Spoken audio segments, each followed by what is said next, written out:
Retour à Tahiti, ce n'est pas nouveau, mais cela reste très important. L'Union européenne continue de s'engager auprès des ultramarins. Depuis 1959, la Polynésie française bénéficie de financements européens qui ont permis la réalisation de nombreux projets en matière d'assainissement, d'énergie ou encore de protection de l'environnement.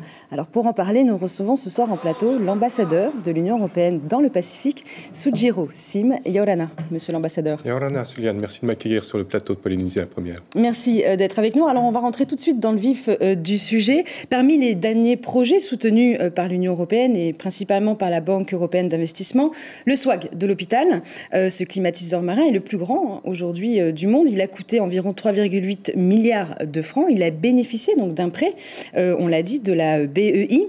C'est important pour vous d'apporter votre soutien pour ce type de projet qui rentre dans une politique de transition énergétique ? Pour ma première visite en Polynésie française, j'ai évidemment souhaité rencontrer les autorités, mais surtout découvrir la réalité des projets financés par l'Union européenne. Le SWAC en fait partie. C'est un investissement de la part de la Banque européenne d'investissement de 925 millions de francs pacifiques. C'est un investissement qui est conforme aux priorités de l'Union européenne dans la région, qui s'inscrivent dans la mise en œuvre du pacte vert européen, donc avec un fort accent, vous l'avez dit, sur la transition énergétique.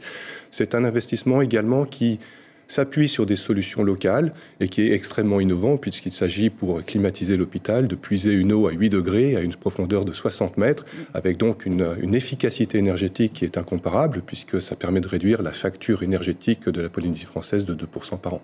Alors justement, l'énergie, vous vous engagez donc aujourd'hui, mais il y a d'autres secteurs comme l'eau et l'assainissement. En 2021, vous avez aidé au financement de l'assainissement de Papeete. Vous étiez d'ailleurs ce matin en visite à la station d'épuration de Papeete et demain, vous allez aller à Moorea, c'est bien ça ?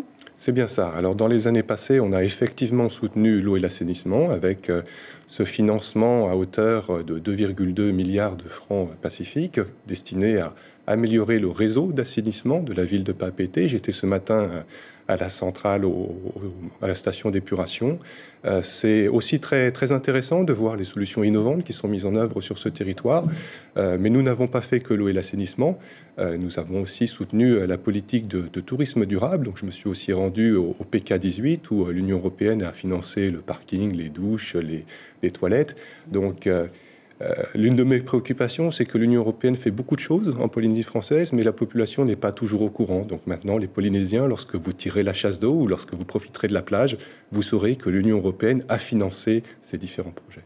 Alors le gouvernement polynésien estime que la priorité aujourd'hui, c'est la gestion durable des océans, la préservation des ressources marines. De quelle manière vous allez pouvoir soutenir ces problématiques ?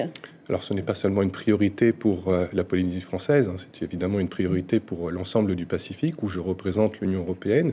Dans cette région du monde, nous reconnaissons bien évidemment que les océans sont la principale source à la fois de ressources, mais aussi un territoire plein de défis avec la lutte contre la pêche illégale, la surveillance maritime, le développement de l'économie bleue. Donc sur l'ensemble de ces sujets, l'Union européenne a évidemment une politique qui a été formalisée lors de la préparation de la conférence des Nations Unies pour les océans qui s'est tenue récemment à Lisbonne.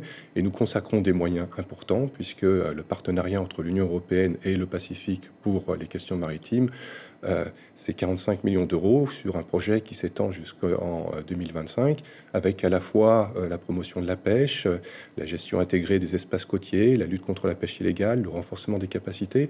Donc l'Union européenne, effectivement, est en partenariat avec l'ensemble des pays du Pacifique et puis également avec la Polynésie française sur ces sujets. Très rapidement, est-ce que les demandes d'aide sont différentes en Polynésie que la Nouvelle-Calédonie, par exemple, ou Wallis et Futuna ?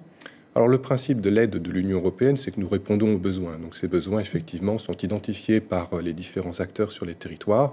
Pour vous donner un exemple concret, pour la prochaine aide budgétaire de l'Union européenne en Polynésie française, nous reviendrons sur le secteur de l'eau et de l'assainissement. C'est pour ça que je visite beaucoup de stations d'épuration. À Wallis et Futuna, c'est le secteur du tourisme durable qui a été retenu. Et puis en Nouvelle-Calédonie, c'est le secteur de la transition énergétique. Merci beaucoup, monsieur l'ambassadeur. Bonjour, Souliane. Je rappelle donc que vous êtes l'ambassadeur de l'Union européenne dans le Pacifique. L'information en continu sur Polynésie la première, Internet et réseaux sociaux.